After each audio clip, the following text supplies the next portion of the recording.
নমস্কার, হর হর মহাদেব। আজকে আমি আপনাদের সঙ্গে নতুন একটি ভিডিও শেয়ার করছি।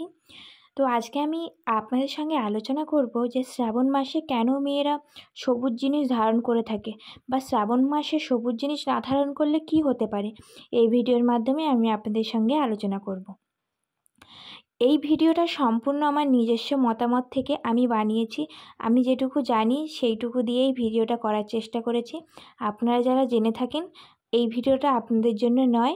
আর যারা জানেন না যে কেন সবুজ জিনিস ধারণ করতে হয়, তাদের জন্য এই ভিডিওটা আমি যেটুকু জানি সেইটুকুই আপনাদের সঙ্গে শেয়ার করেছি।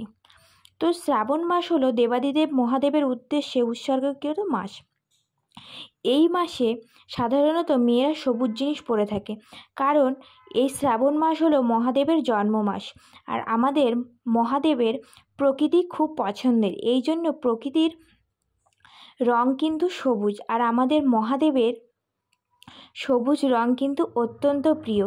এই জন্য এই শ্রাবণ মাসে মহাদেবকে সন্তুষ্ট করার জন্য সবুজ বস্ত্র বা সবুজ চুড়ি ধারণ করা হয়, বা কারোর বিশেষ মনস্কামনা মহাদেবকে জানানোর জন্য বা মহাদেবকে সন্তুষ্ট করার জন্য সবুজ জিনিস বা সবুজ চুড়ি, কাঁচের চুড়ি ধারণ করা হয়।